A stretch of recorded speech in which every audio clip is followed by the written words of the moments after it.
Hi, everyone.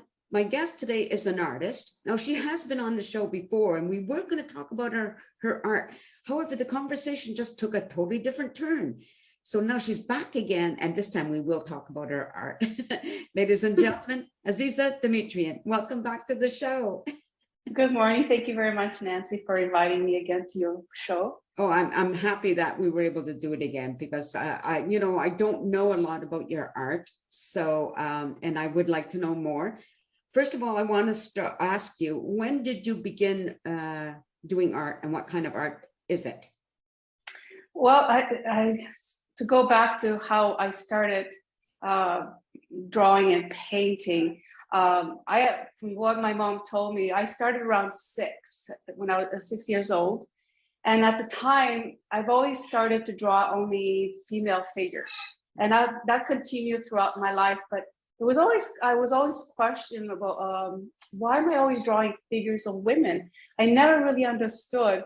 And then when my parents told me at the age of 35 that the family secret where I was adopted and that I have an identical twin sister.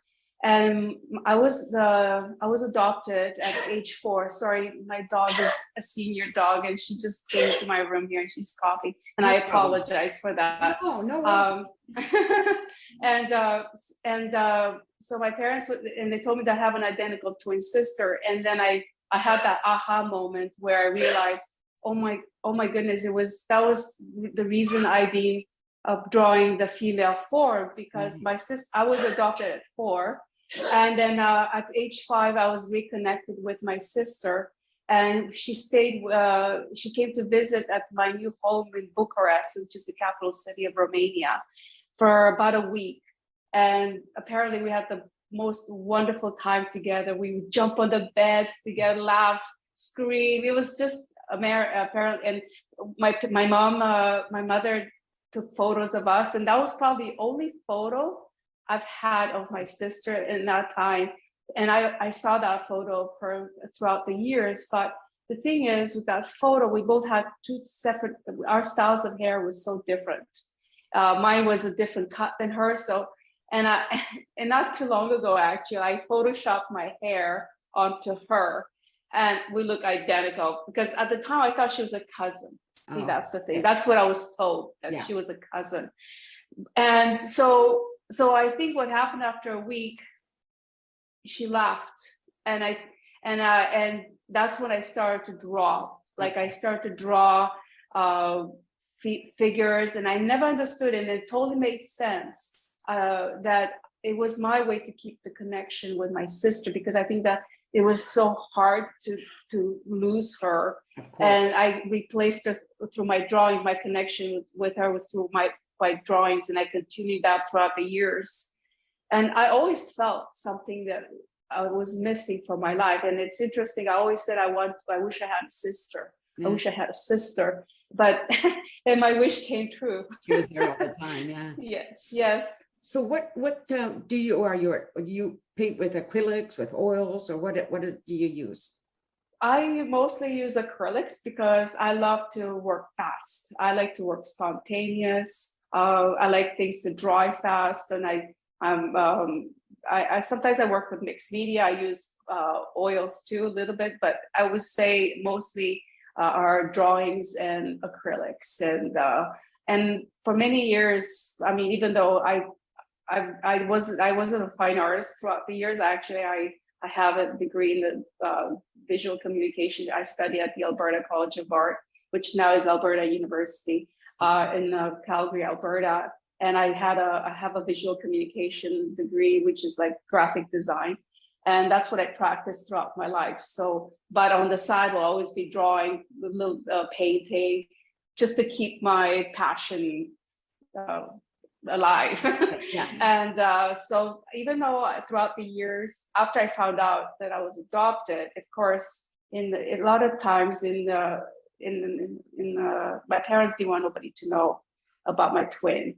So I would paint in private, like it was for myself. It was not for, but at the same time, I felt tremendous guilt for finding out about my sister and curious about my sister. And at the same time, the part I felt guilt about is that she always knew about my existence, and she always was wanting to be with me and tried so hard to reconnect with me. But at the time, my mom didn't want that. They didn't think I was ready. That's what she said, and she wanted to tell me when I was I guess, mature. I guess I was immature in my days. I don't know, but they wanted me to be mature. And at the time, I was going to Alberta College of Art. They didn't want to tell me such a mind-blowing Yes, of course. news, because it would have affected my studies, and they didn't want that to make that. She just thought in the best interest of myself, for me. Right. So I continued to do painting, but kept it a secret for many years. And then after my parents passed away, my mom passed away in 2001, and my father passed away in 2013. That's when I decided to come out, because out of respect for my parents, and because I love them and unconditionally. And but then at the same time, I want to paint and bring it out, because even though I felt so much guilt, I actually felt very angry too, because she was kept from me for so many years. And I want, of course, for me, it's all about the truth. And I was upset about it for many, many years. But at the same time, I didn't want to keep my sister hidden from me, because she felt the tremendous pain through all these years. And I wanted to tell the world, I have an identical twin who I adore and I love so much, and I was so proud of. And for me, this is the purpose behind my art, is to tell the story of our hardship story. It's a very hard story to when you hear the details. It's pretty emotional.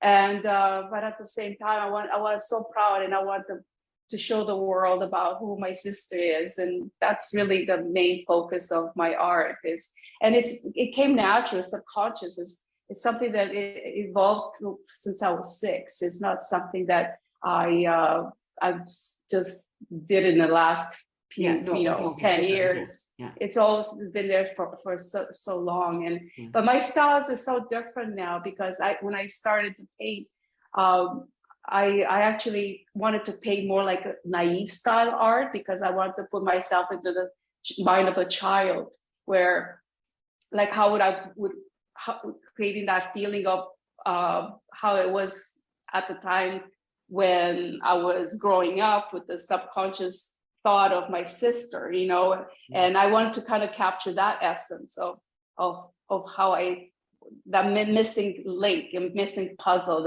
but how would I capture that sort of naivety into my art? Because I was kept in the dark all these years, and I didn't know anything about it, but I sensed something, and I felt tremendous pain throughout the years, actually, even subconsciously. That's why a lot of times when you see my work, there's a sadness in the eyes, and I think that's why it doesn't matter which style I created. It's about there's a sadness in the art, because that's how I felt always throughout my life, Yeah. So I could take you for a tour if you like. Yes, please. Yes. Okay. And I will show you. I have a few. I would say few pieces, but let me take this how do I turn this around? Oh yes, it's right here. 1 second, please. So here it is. There it is. So this is I love more that sort of contemporary. A lot of my work is about the twins, and it's always about two figures. And even with this piece here, I started with the shape of a heart. Yes. So I always try to put the feeling of love in my work, like always capture the essence of love. And this piece particular is called Blue, because blue to me is about, we both felt sadness throughout our lives, even though my sister always knew about my existence, but I didn't know about her existence, but we still felt the same feeling in our hearts. And, so, And this is actually one of the beginning pieces. Like this is when I was sort of more painting in private, nobody knowing. Right. And this is called Thinking About You. And this piece is I painted actually with a palette knife. Now, some brush marks here and there, but mostly with a palette knife. Mhm. And I wanted actually. So this is another one called Endearment. Oh, And I want to kind of put this together because so you get to see that from that collection of yes. the same approach. And this is called A Woman at 30. It was from a book that my mom used to love to read called, his name was Balzac. It was a French writer. And my mom was an avid reader. She had a rich vocabulary. Actually, this is one of my recent work here. It's more like a pop art style. You can see the transition from because at the same time, I always also wanted to create beautiful women. And I think actually my mom was part of the inspiration of my work too, because my mom was a very beautiful, classy lady. If you would see, she had like blonde hair and she always dressed up beautifully. And people would have noticed it when she walked down the street in the streets of Bucharest. I felt like she was like the Brigitte Bardot of Bucharest. So you'll see in my other work what I'm talking about. That one's still like more of a sort of pop artish style. And this is a painting called Valerie. When I came to Canada, I've never, growing up in a communist country, I never saw people from other cultures. So when I came to Canada, I was so mesmerized about different people, kids from coming from another country. And I remember I was in grade 5 at the time, and my first friend I made, her name was Valerie. She was from Africa, and she was always so kind and beautiful and generous with me. And I felt she made me feel more at peace because it was really hard to come to another country not able to speak the language. And that's why I try to capture, and I always tried to reconnect with her, but I could never find her. But I always said, well, I wonder what she'll look like. And I was trying to sort of use my imagination on how would she look like now, to kind of keep, just kind of like how I did with my sister, how I've always imagined through what would my sister, if I had a sister, what would she look like? Or, that type of feeling. Right. And so this is my works for more of I love conceptual art. Right. And this is like from the times of where we pay, during the, COVID, like people were isolating themselves. And I was trying to capture more of that feeling of what's like to how people felt. And I felt this way where, you couldn't come out and socialize with other friends that I spent time with. Like we were so isolated. And I try to capture that feeling of sadness and loneliness through this. But at the same time, even those feelings, they were not the most pleasant, but also there's beauty in everything. It's how we choose to look at the situation. Like there is beauty in every emotion we feel, so yes. And this is another piece I did. It was called One Love, One Heart. It's about, because exactly like in today's world, how I want to create unity in because it doesn't matter what color, where we from, what ethnicity we're from. We have to all be united and through love, and that was this is the purpose of this piece. And at the same time, the same sort of idea. Sorry, my dog is in the way here, and she's sleeping. Then I don't want to step on her. And this is about, again, love and peace, and want to create unity through Amazing. my art. Yeah, beautiful. Thank you. And this, of course, it was in the memory of a friend who was passed away. He was gay, and I want to create this piece for him, for David. Right. And I want to for me, that's another thing. Like I want people to, doesn't matter, you have to love people for who they are, not what they choose to be or do in their life, because everybody wants to be happy. And happiness to be happy is the most important thing for any human being. So we have to respect each other by no matter what choices or what we choose to be in our lives. Right. And I agree.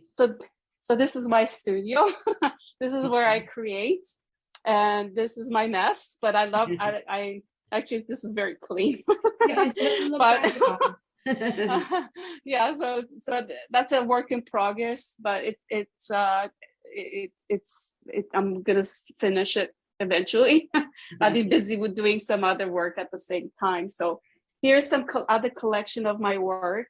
This is more realistic, but still I love that sort of more Mondrian style. Like I like to kind of do my own style too.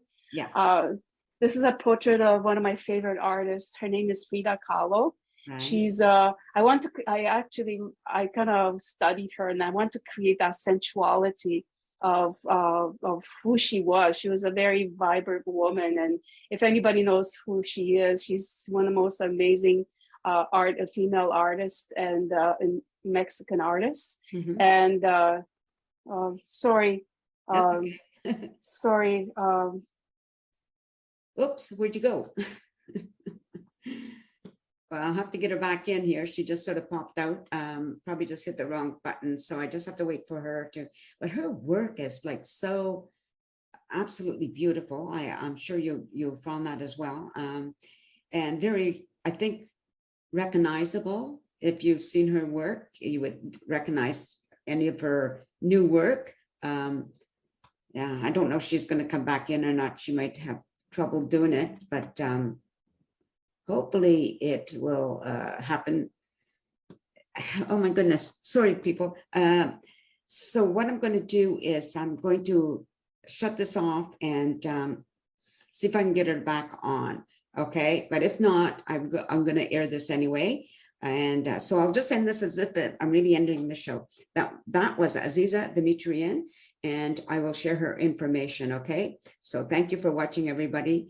And as she said, we have to respect other people, and everybody deserves to be happy. Everybody deserves a good life. Okay, so I have like this. My new word is kind. Be kind, and peace out, everyone. A sense of community, Chilliwack's a place to be. A sense of community where you're free. Rolling through the mountains, rolling through the valley, rolling through paradise with me. It's multicultural, you're sure to see it all. Chilliwack's the place to be, you'll see. Come party in the park, go dancing after dark. Chilliwack's the place to be, you'll see.